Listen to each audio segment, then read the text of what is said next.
تو یہ بھی بات کلیئر ہے، جب پرائس بڑھتی ہے تو فرم پہلے بھی بتا چکا ہوں مور ورکر کو ہائر کر لیتی ہے. تو کیا ہوتا ہے جب پرائس بڑھتی ہے تو جو ہمارا یہ والا سپلائی کرو ہے یہ کیا کرتا ہے اوپر سے نیچے یوں ٹریول کرنا شروع کر دیتا ہے، کیونکہ سپلائی کرو پیچھے جو ہماری رسد ہے اس میں بھی فرم کیا کر دیتی ہے اضافہ کر دیتی ہے تاکہ وہ زیادہ سے زیادہ منافع کما سکے. اس لیے یہ کیا ہے عموماً نیچے سے اوپر کیا کرتا ہے حرکت کرتا ہے جو ہمارا کیا ہے سپلائی کرو ہے. اس وجہ سے کیونکہ اس کا قیمت کے ساتھ کیا ہے پازیٹیو ریلیشن ہے، اس کی وجہ سے یہ نیچے سے اوپر کیا کرتا ہے مطلب ٹریول کرتا ہے، یا نیچے سے اوپر عمود کی طرح ہوتا ہے، نیچے سے اوپر کیا کرتا ہے حرکت کرتا ہے. تو جب بھی ہم کوئی گراف ریپریزنٹ کریں گے تو اس میں جو ہمارا سپلائی کرو ہے وہ ہمیشہ اس صورت میں ہوگا. یہ آپ کو جو صورت نظر آ رہی ہے اس صورت میں کیا ہوگا. اس کے بعد ہم کرتے ہیں جو ہمارے ایک اور بات بتاتا چلوں، اگر ہم یہاں پہ کیا کرتے ہیں کہ ہماری سپلائی کرو میں رسد میں اضافہ ہوا ہے تو اضافہ یہ اس صورت میں ہوتا ہے یا اس صورت میں، یہ بھی میں آپ کو بتا دیتا ہوں. تو چونکہ اگر اکنامکس میں ایسی سچویشن آ جاتی ہیں کہ سپلائی کرو میں ڈبل اضافہ ہوا ہے، ہاف اضافہ ہوا ہے، تو آپ نے کیسے موو کرنا ہے. تو جب انکریمنٹ اس میں آئے گا سپلائی کرو میں تو ہمارا جو کرو ہے وہ S1 تھی، یہ والی کرو S1 کہہ دیں گے اور یہ والی ہماری کرو S2 ہوگی. مطلب انکریمنٹ اس ڈائریکشن میں آتا ہے اس سپلائی کرو میں. سیکنڈ ہمارے پاس ہے ڈیمانڈ کرو، کہ ڈیمانڈ کرو ہوتی کیا ہے، یہ نیچے سے اوپر کیوں ٹریول کرتی ہے اور مطلب اس کا پرائس کے ساتھ کیا تعلق ہوتا ہے. میں سب سے پہلے اس کی آپ کو خصوصیات بتانا چاہوں گا کہ جو ہمارے پاس ڈیمانڈ کرو ہے اس کی خصوصیات کون سی ہیں. تو یہ قیمت اور ڈیمانڈ کے درمیان کیا ہے ایک تفاعلی رشتہ مطلب فنکشنل ریلیشن شپ پایا جاتا ہے.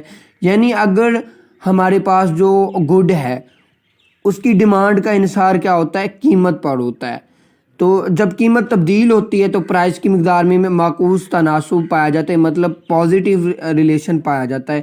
عام حالات میں نارمل سچویشن میں کیا ہوتا ہے جو ہماری ڈیمانڈ کرو ہوتی ہے اوپر سے نیچے بائیں سے دائیں جانب کیا ہے حرکت کرتی ہے، اور یہ کیا کرتی ہے منفی جھکاؤ رکھتی ہے. میں اس کی وجہ بتاؤں گا یہ منفی جھکاؤ کیوں رکھتی ہے. ٹھیک ہے، خط طلب تیار کرتے وقت قیمت کے مختلف معیاروں پر طلب کی جو مقدار ظاہر کی جاتی ہے اس میں کسی مخصوص وقت کا خیال نہیں رکھا جاتا. تو میں اب آپ کو بتاتا ہوں کہ یہ کیوں منفی جھکاؤ کیوں رکھتی ہے. ہماری جو پرائس ہے وہ یہاں سے اوپر مطلب کرتی ہے. ہماری پرائس فرض کیا تھی مطلب $2 تھی، ٹھیک ہے فرض پہ ہماری پرائس. تو جو ہمارا ڈیمانڈ کرو تھی وہ کیا تھی مطلب یہ تھی، اس کی جو ڈیمانڈ اتنی چیزیں مطلب یہاں پہ ہم لائن لگا لیتے ہیں اسٹریٹ، مطلب کیا ہماری 4 چیزیں $2 کے لحاظ سے کیا سیل ہو رہی تھی. اس کی پرائس اب ہوئی $4 ہو گئی تو ہماری ڈیمانڈ کرو کیا ہے مطلب نیچے اوپر سے نیچے کیا ٹریول کرنا سٹارٹ کر دے گی. تو یہ یہاں پہ کنسیپٹ ہے کہ ڈیمانڈ کا اوپر سے نیچے کیوں ٹریول کرتی ہے، چونکہ ڈیمانڈ اور پرائس کے درمیان نیگیٹو ریلیشن انورس ریلیشن پایا جاتا ہے.